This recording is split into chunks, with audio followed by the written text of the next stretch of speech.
En un momento vamos a leer Segunda de Pedro, pero quiero que piensen un momento si nosotros nos pararíamos algunos en esa ventana y otros nos pararíamos en esa ventana y otros nos pararíamos en esa ventana y miraríamos para la calle. Algunos veríamos una sección de la calle y lo que la ventana nos permite ver y otros otra parte, y diríamos que eso es nuestro marco de referencia de lo que podemos describir. Lo que vemos en la ventana y lo que otros ven. Cada uno tiene una visión distinta porque tiene una óptica diferente. Eso se llama marco de referencia. Otro nombre que tenemos en la vida sobre la vida, nuestra vida tiene un marco de referencia. Nosotros vivimos de acuerdo a cómo hemos sido criados, lo que hemos aprendido, el colegio donde hemos ido, los padres que hemos tenido, la crianza que hemos tenido, las cosas que hemos leído, las experiencias que hemos tenido, van formando un estilo de vida en nosotros, cómo pensamos, ¿verdad? Y esto tiene un nombre que no usamos mucho, pero se llama cosmovisión, es decir, la visión que tenemos del cosmos, de nuestro mundo. Y yo compartí esta mañana un ejemplo muy práctico y un poco gracioso, que lo quiero compartir con ustedes también.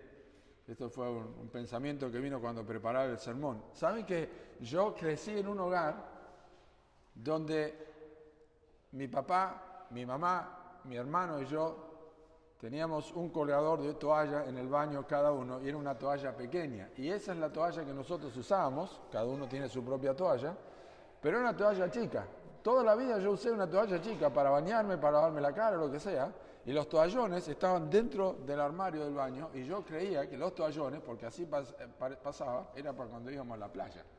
O sea, cuando íbamos de vacaciones en el mes de enero a la casa de mis abuelos que tenían ahí en la costa atlántica, entonces era el toallón, era para la playa. Yo crecí pensando eso, hasta que me casé. Cuando me casé, mi esposa los toallones de la playa los usaba en la casa. Yo dije, qué buena idea, nunca se me había ocurrido. Pero saben que uno tiene una idea de las cosas, de cómo se forma en la vida, y eso es un ejemplo muy sencillo. Y ustedes pueden tener algunas experiencias también de cómo se han hecho las cosas. Y como dije también hoy, cuando un hombre y una mujer se casan, la peor cosa que puedo decir es, mi mamá lo hacía de esta forma, o en casa se hacía de esta forma. ¿Por qué es eso? Bueno, uno está acostumbrado a eso y ha crecido de esta forma. Bueno,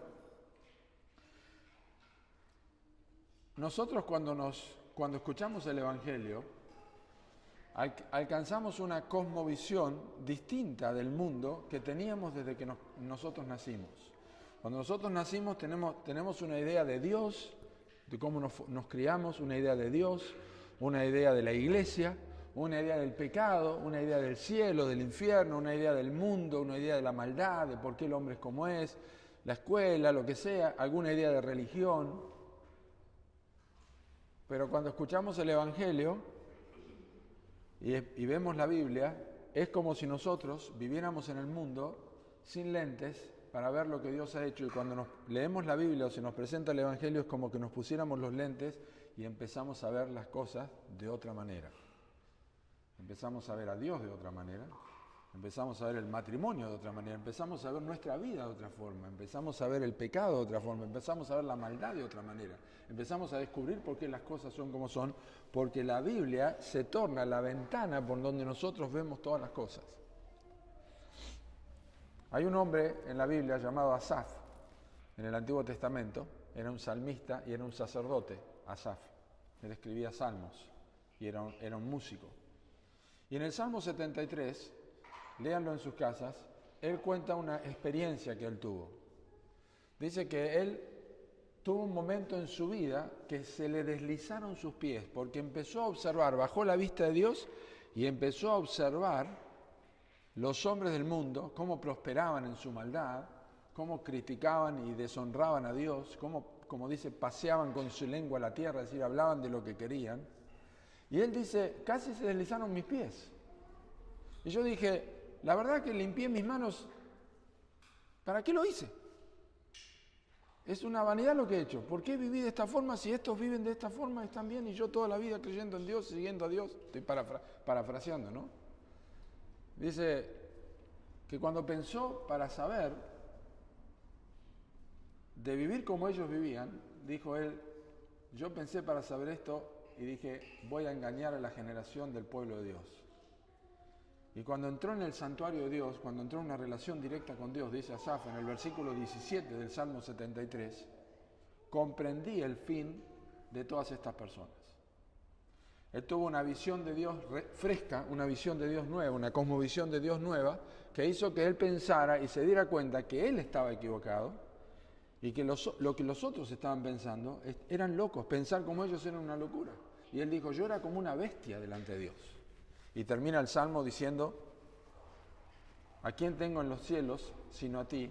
Y fuera de ti, nada deseo en la tierra. A veces se nos pueden empañar los lentes y nosotros dejamos de ver las cosas como Dios quiere que las veamos. Vamos a mirar en 2 de Pedro capítulo 1 y descubrir algunas cosas que son importantes. Dios quiere que nosotros le honremos. Jeremías 9 dice, versículos 22, 23 y 24, que Dios se agrada, dice, tiene que alabarse el hombre en entenderlo y en conocerlo. En entenderlo y conocerlo. Entender a Dios y conocerlo más. Eso es lo que más disfruta. Todo en la vida se acomoda a hacer eso. Conocer a Dios y vivir según la voluntad de Dios permite que nosotros le honremos a Él en nuestra vida y que nuestra vida, nuestra mente esté concentrada en lo que Dios es. Eso es todo. Pero vamos a ver en 2 de Pedro 2 y vamos a leer desde el versículo 1 hasta el versículo 8 para el contexto y tratar de discernir cómo Pedro nos enseña acerca de tener una cosmovisión, un marco de referencia bíblico en nuestras vidas y cómo la Biblia nos ayuda a este marco de referencia. Dice, Simón Pedro, siervo y apóstol de Jesucristo, a los que habéis alcanzado por la justicia de nuestro Dios y Salvador Jesucristo, una fe igualmente preciosa que la nuestra. Gracia y paz os sean multiplicadas en el conocimiento de Dios y de nuestro Señor Jesús. Como todas las cosas que pertenecen a la vida y a la piedad, nos han sido dadas por su divino poder, mediante el conocimiento de aquel que nos llamó por su gloria y excelencia, por medio de las cuales nos ha dado preciosas y grandísimas promesas, para que por ellas llegaseis a ser participantes de la naturaleza divina, habiendo huido de la corrupción que hay en el mundo a causa de la concupiscencia, que es una palabra que significa deseos desenfrenados, vosotros también, poniendo toda diligencia por esto mismo, añadida a vuestra fe virtud, a la virtud conocimiento, al conocimiento dominio propio, al dominio propio paciencia, a la paciencia piedad, a la piedad afecto fraternal y al afecto fraternal amor. Porque si estas cosas están en vosotros y abundan, no os dejarán estar ociosos ni sin fruto en cuanto al conocimiento de nuestro Señor Jesucristo. Hasta ahí la lectura de la palabra de Dios y Dios bendiga su palabra. Oramos. Señor, gracias por tu palabra. Pedimos que la bendigas en nuestros corazones, que podamos usarla apropiadamente. En el nombre de Cristo Jesús. Amén. Fíjense que Pedro habla de la gracia de Dios. Comienza con la gracia de Dios multiplicada en el versículo 2. La gracia de Dios multiplicada, ¿qué ocurre cuando algo se multiplica? Algo aumenta, ¿verdad? La gracia de Dios aumenta, la gracia de Dios crece y la gracia de Dios es multiplicada. Dios bendice la vida de los creyentes. Pedro comienza de esta forma y al final va a través del versículo 3 y versículo 4 y dice en el versículo 4 que nosotros hemos huido de la corrupción que hay en el mundo. Realmente uno podría leer al revés este pasaje y comenzar desde el momento que la conversión a través del Evangelio es el momento donde nosotros entendemos la corrupción que hay en nuestra propia vida, en nuestro corazón, de la cual Dios nos ha salvado por medio de Jesucristo, mediante el conocimiento de Cristo, y por lo cual nosotros podemos disfrutar la gracia de Dios. Bien, es una descripción lo que Pedro hace acá, a partir del versículo 4, después 5 hasta el 8, todas esas características que leímos, es una descripción que Pedro hace del tipo de carácter o la calidad de vida que tiene una persona que conoce a Dios. Es decir, las personas que conocen a Dios y que han entendido el Evangelio y que han sido salvados y han entendido la gracia de Dios, la obra de Jesucristo, comienzan a ver el mundo de una forma distinta, huyen de la corrupción que hay en el mundo, comienzan a agregar a sus vidas, añadir en sus vidas cosas que están diseñadas por Dios para formar nuestro carácter. Entonces, hay una evidencia en la vida de las personas que hacen esto, y eso es lo que Pedro está diciendo. Dice el versículo 3, observen, todo lo que pertenece a la vida y a la piedad nos ha sido dado. ¿Qué es todo lo que pertenece a la vida y a la piedad? Todo lo que pertenece a la vida tiene que ver con la salvación. Todo lo que pertenece a la obra de salvación para tener vida espiritual, Dios nos lo ha dado. Y todo lo que pertenece a la piedad, que significa cómo vivimos esa vida cristiana, también nos ha sido dado por Dios. Dios nos proveyó todo lo que necesitamos para la salvación y Dios nos proveyó todo lo que nosotros necesitamos para vivir la vida cristiana. ¿Me explico? Para la salvación Dios proveyó todo. Dios no entregó a su Hijo Jesucristo en la cruz y murió, y Él dijo, bueno, ahora Cristo murió, pero vos tenés que ir a la iglesia toda la vida, entonces seguro vas a tener tu salvación. No. Todo lo que pertenece a la salvación, Cristo dijo, consumado es. Y todo lo que pertenece a la piedad, a la vida cristiana, nos ha sido dado por Dios. Es decir, Dios nos ha provisto los recursos para que después de nacer de nuevo, nosotros podamos vivir todos los días hasta que lleguemos a la presencia de Dios y hemos sido convertidos. Dios nos ha provisto todos los recursos, su palabra, la oración, el Espíritu Santo, todo lo que nosotros necesitamos nos ha sido dado por su divino poder. Muy importante. Entonces, necesitamos ser liberados del marco de referencia que traemos a este mundo, sobre el pecado, sobre el hombre, sobre nuestra propia vida. Los conceptos que tenemos de nosotros, necesitamos ser librados de esto antes de entender lo que Dios dice en su palabra, ¿verdad? Necesitamos primero ser librados de eso. Y esto es lo que Pedro dice en versículo 4, de haber huido de la corrupción. Porque el Evangelio lo que hace es iluminar. El Evangelio ilumina, es decir, figurativamente, la palabra de Dios abre los ojos, nos muestra el pecado, el Espíritu Santo obra a través de la palabra, y por ejemplo escuchamos, de tal manera amó Dios al mundo, que ha dado su Hijo unigénito, para que todo aquel que en él cree no se pierda, mas tenga vida eterna. Y el Espíritu Santo tiene el poder para obrar en una persona, de hacerle ver o hacerle notar que puede estar perdido. O puede escuchar, por cuanto todos pecaron y están destituidos de la gloria de Dios. Y el Espíritu Santo puede usar ese texto para hacerle razonar. Dice, yo estoy perdido, quizás yo no voy a ver la gloria de Dios. O el Espíritu Santo puede usar el texto de Juan 8:32 que dice, conoceréis la verdad y la verdad os hará libre. O el Espíritu Santo puede usar un texto de Juan capítulo 8 cuando Jesús dice, vosotros sois de vuestro padre el diablo y los deseos de vuestro padre queréis hacer. O el Espíritu Santo puede usar un texto de Primera de Juan que dice, el que practica el pecado es del diablo. Son textos muy fuertes. O el Espíritu Santo puede usar Isaías 53 cuando dice, todos nosotros nos descarriamos como ovejas, cada cual se apartó por su camino, mas Jehová cargó en él el pecado de todos nosotros. Lo que hace el Espíritu Santo es iluminar nuestras mentes y nos dice, estás en pecado, estás en falta.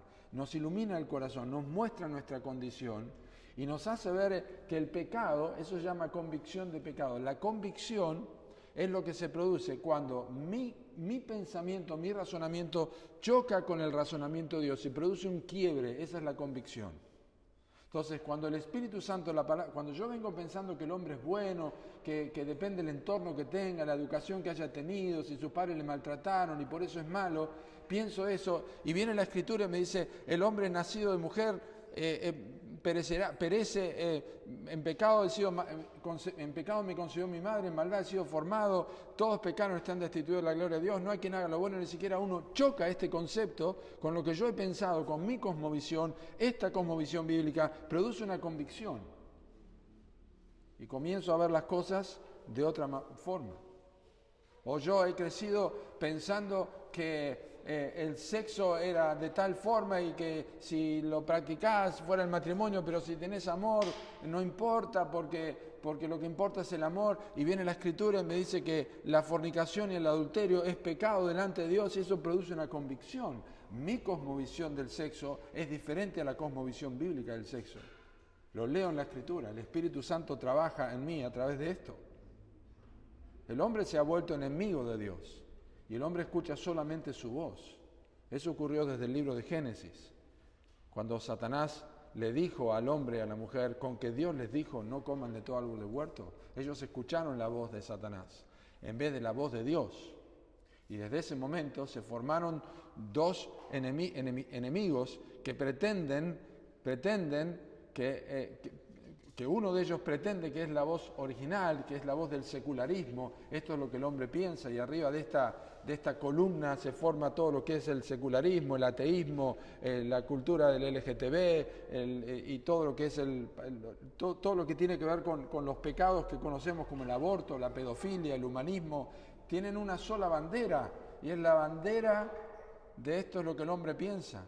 Pero viene el Evangelio, que dice que lo que es el pecado, y es la voz de Dios, ilumina mi mente, ilumina mi corazón, y me produce una convicción, y comienzo a salir de la corrupción que hay en el mundo, y comienzo a ver que mi marco de referencia, la ventana por donde yo miraba, era muy corta, pero Dios me amplía la visión a través de su palabra, la hace muy amplia, y empiezo a observar a través de la Escritura.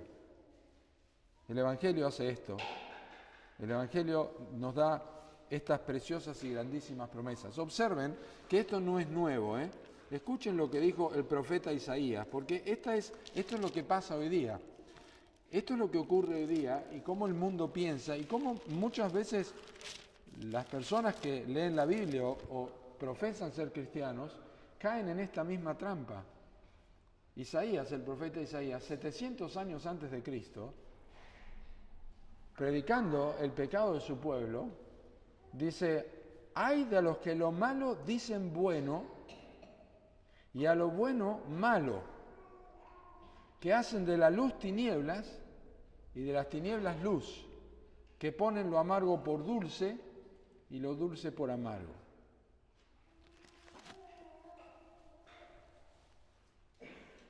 Dios santificó el matrimonio. Y eso es lo bueno, que Dios ha santificado el matrimonio. Pero el mundo y la filosofía del mundo es, no importa, total, si te sale mal, después lo arreglas de otra forma y te casas de vuelta.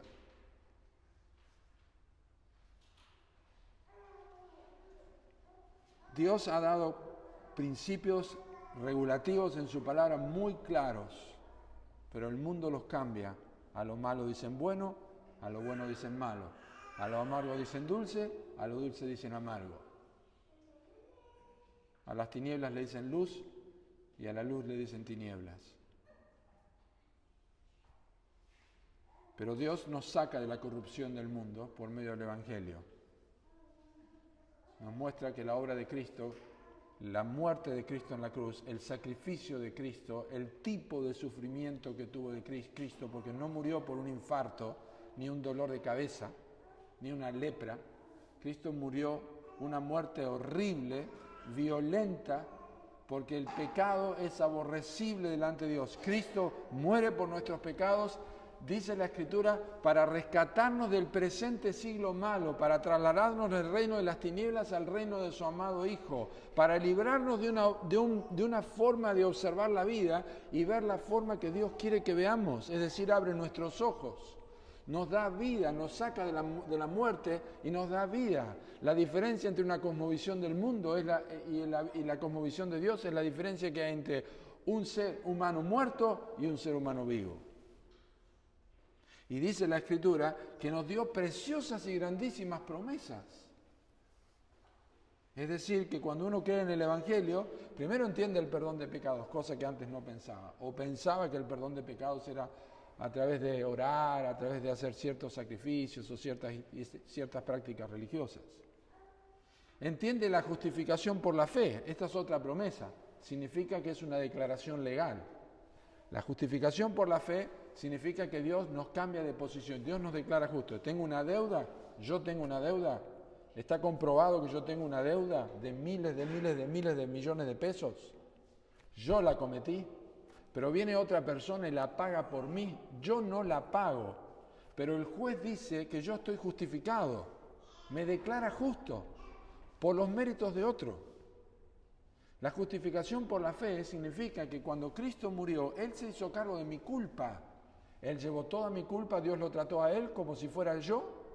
y me trata a mí como si fuera Él. Esta es una preciosa promesa porque no tiene que ver con lo que yo haga, tiene que ver con lo que Él hizo. Estoy justificado, estoy declarado justo. Otra promesa es que Dios me adoptó como un hijo. Si usted sabe que las personas que son adoptadas adquieren los derechos de la familia. Y la Biblia dice que cuando nosotros creemos en Cristo, adquirimos los derechos de hijos de Dios. De hecho, Cristo dice que nos trata como hermanos. Es increíble eso. Dios me trata como hijo. Y hay otra preciosa promesa, hay muchas, pero otra preciosa promesa es que cuando yo me convierto, cuando yo huyo de la corrupción que hay en el mundo, y que me ayuda puntualmente a mí a tener una cosmovisión bíblica, es que Dios envía a la vida de la persona convertida el Espíritu de su Hijo. Dice la Escritura que por medio del Espíritu Santo nosotros podemos llamar a Dios Padre. El Espíritu Santo viene a morar en nuestras vidas. Y Él empieza a trabajar en nosotros. Y nos enseña a ver las cosas como debemos verlas.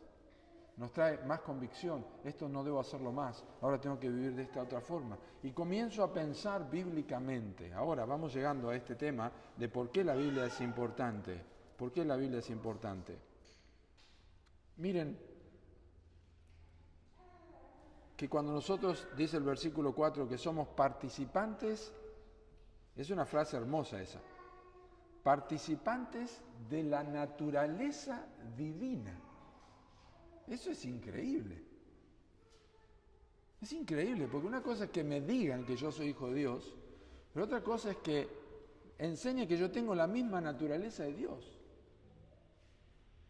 El apóstol Juan dijo que como Cristo es, así somos nosotros en este mundo. Cristo dijo en Mateo 5, sed perfectos como vuestro Padre que está en los cielos es perfecto.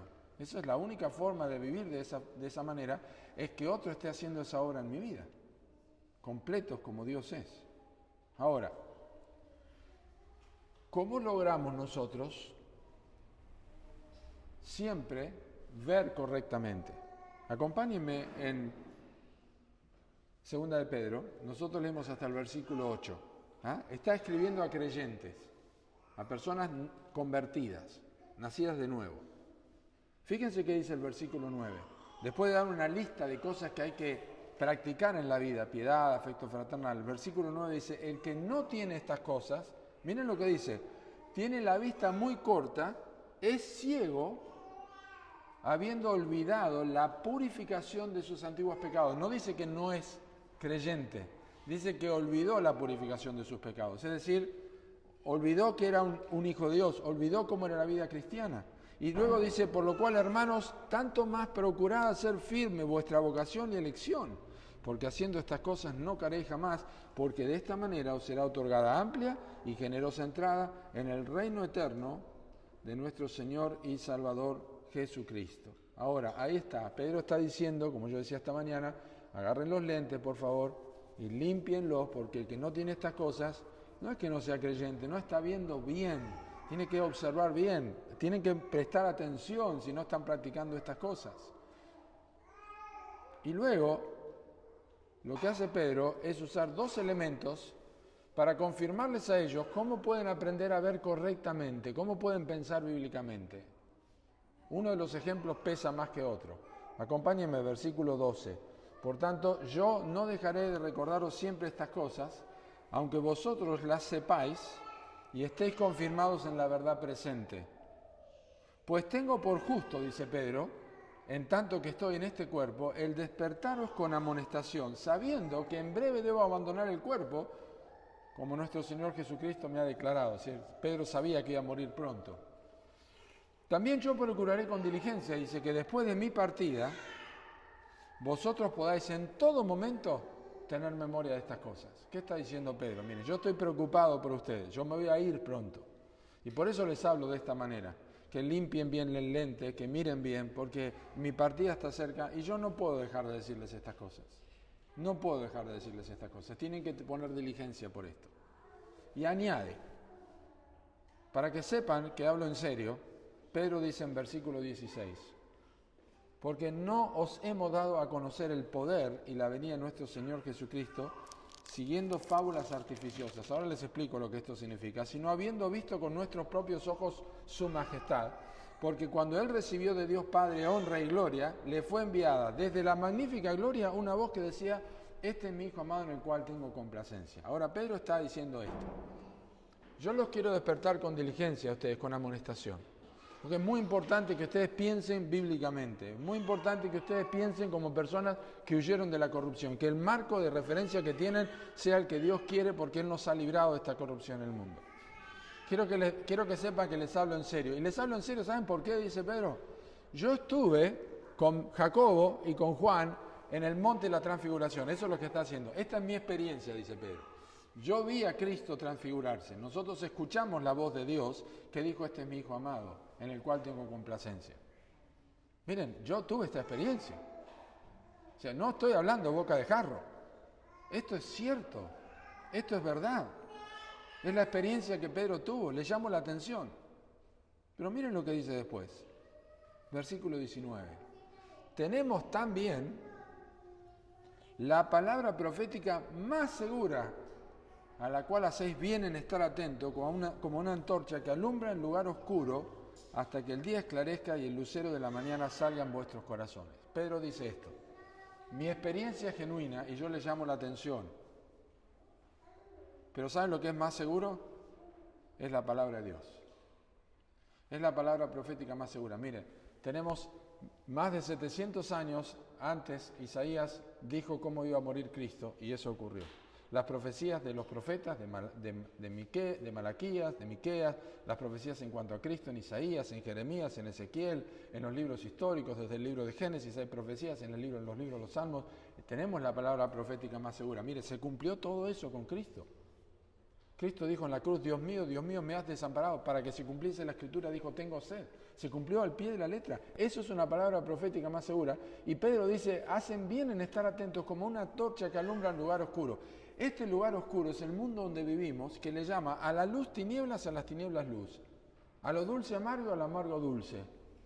A lo bueno malo y a lo malo bueno. ¿Cómo hacemos nosotros para discernir y tener una cosmovisión bíblica? La palabra profética más segura, la palabra de Dios, las Escrituras. Pedro dice: tengo la experiencia y tengo la palabra, pero ¿saben qué? Se inclina la balanza para el lado de la palabra. Porque la experiencia no es lo que importa. La experiencia no ayuda, las experiencias no ayudan. Las experiencias pueden estar equivocadas. Y generalmente las experiencias no son útiles, no sirven para definir lo que nosotros debemos creer o dejar de creer, o practicar y dejar de practicar.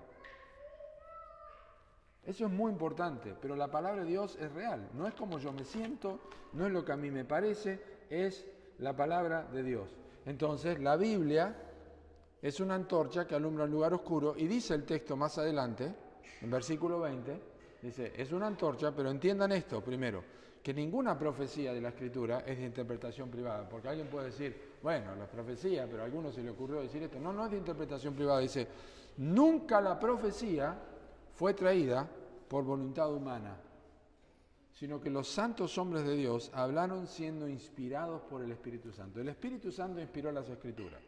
El Espíritu Santo viene a morar en la vida de una persona que se convierte. Y el Espíritu Santo permite que cuando nosotros leamos, interpretemos, entendamos lo que estamos leyendo. Necesitamos ayuda a veces, pero ahora leemos la Biblia, y donde antes no entendíamos nada, porque como dice Pablo, un hombre natural, un hombre como viene a este mundo, no puede entender las cosas que son del Espíritu de Dios, y son locuras, no las puede entender, le parece una locura. Cuando uno se convierte, entiende la palabra de Dios, porque el Espíritu Santo que ha venido a morar en su vida le ayuda a ver lo que antes no veía. Es un milagro, es el milagro de la redención, es el milagro de la conversión. Y este hombre o esta mujer que se convierte empieza a leer la Escritura, y era su boca era maldición y amargura, es blasfemias continuamente, y se convierte y lee la Escritura: ninguna palabra corrompida salga de vuestra boca, o de la abundancia del corazón habla la boca. Y este hombre o esta mujer que ya conocen el Evangelio empiezan a ver el hablar de otra forma como no lo veían antes. No quieren deshonrar a Dios. Ya no usa sus labios para blasfemar, ahora usa sus labios para honrar a Dios. Empieza a pensar bíblicamente. Ahora, la Biblia no tiene un versículo para cada decisión que yo tomo. Pero el Salmo 119, versículo 105 dice así: lámpara es a mis pies tu palabra y lumbrera a mi camino. Lo que sabemos es que la Biblia, Dios en su voluntad, tiene más interés que nosotros tenemos, de nosotros mismos, de andar en santidad. Dios a través de su palabra nos va guiando en nuestra vida. Quizás es a través de una historia de la Biblia, quizás a través de un personaje, quizás a través de una epístola, quizás a través de las palabras de Cristo, de los evangelios. Pero va mostrando a mi vida cómo yo tengo que vivir a través de las Escrituras. Por eso yo tengo que leer las Escrituras.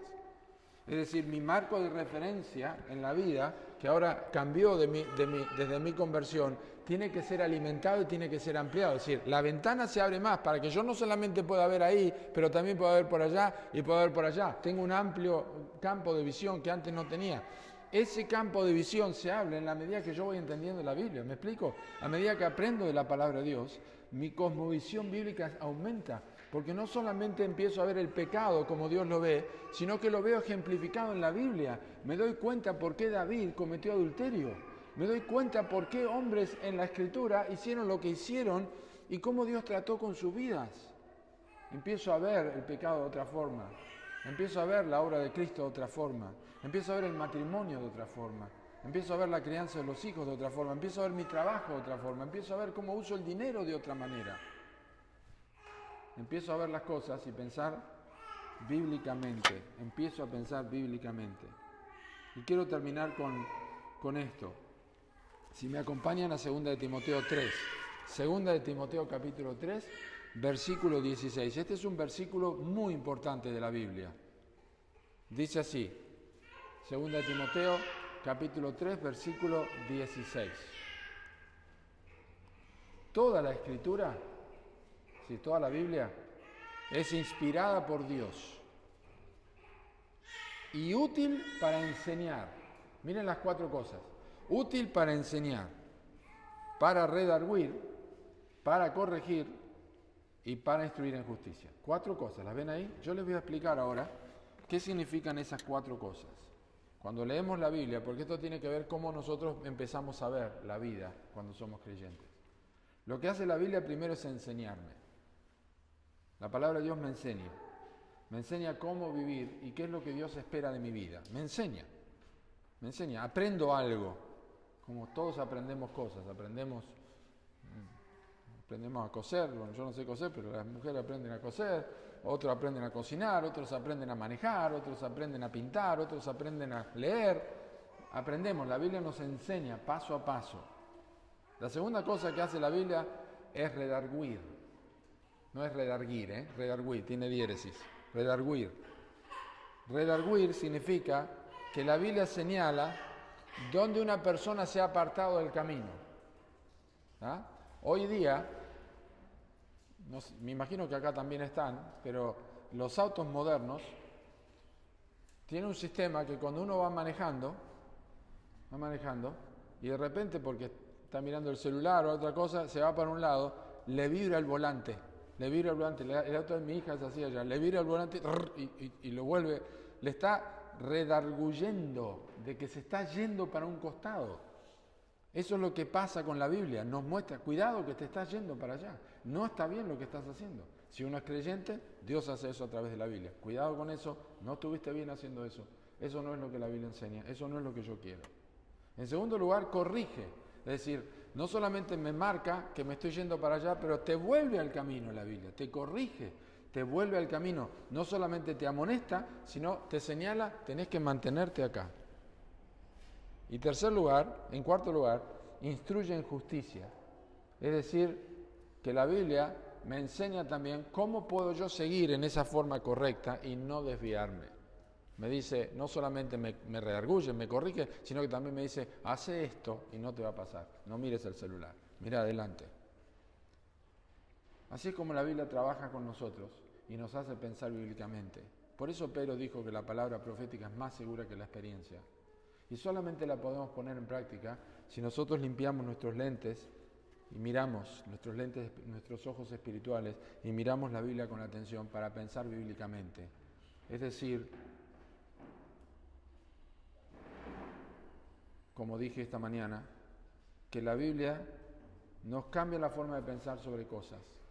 Por ejemplo, quizá creíste que en un culto evangélico era lo mismo pasar películas o una obra de teatro que predicar a través de la Biblia. Hay lugares que pasa eso. Hoy pasamos una película, vamos a hacer una obra de teatro para que Dios la use. Eso no está bien. La palabra de Dios es la predicación, es lo que Dios quiere que nosotros usemos. O creías que, como dije hoy, que el sexo fuera el matrimonio, no es pecado si es con amor. O creías que Dios y el diablo son dos fuerzas, yin yang, ¿no? Y te das cuenta que no hay comparación entre el diablo y Dios, para nada. O creías que cuando te convertiste ya no importa cómo te vestís, total Dios te salvó. O no importa la música que escuchás, total la música es amoral. O que todas las religiones son buenas, todos tienen buenas, todos ayudan a Dios. ¿Creíste eso? Y cuando te convertiste te das cuenta que Cristo dijo, yo soy el camino, la verdad y la vida, y nadie viene al Padre sino por mí, no a través de otras religiones. O creíste que Dios es cruel porque deja morir a muchos niños en el mundo y de tantas guerras. O que Dios no está atento a lo que está pasando en el mundo. O creías que la Biblia la escribieron los hombres, como dije esta mañana cuando me preguntan, la Biblia la escribieron los hombres. Yo le digo, ¿sabés que sí? La escribieron los hombres, pero no la inspiraron los hombres. La escribieron los hombres, pero no la inspiraron los hombres. O que ibas a llegar a la iglesia perfecta. Y las iglesias también tienen cosas que corregir. Necesitamos pensar bíblicamente. Y la Biblia nos ayuda con eso. Pero la primera cosa que necesitamos para pensar bíblicamente es creer lo que Dios dice que somos nosotros, no lo que nosotros creemos que somos. Dios dice, no hay justo ni aun uno, no hay quien haga lo bueno, no hay ni siquiera uno. Es más, ¿saben qué? La Biblia da una descripción de los seres humanos que no nos gusta escuchar. Pero dice así la palabra de Dios. Dice, los impíos son como el mar en tempestad, que no puede estarse quieto, y sus aguas arrojan cieno y lodo.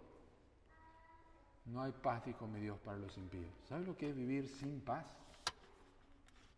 Y descubrir que Dios ya lo había dicho en la Biblia.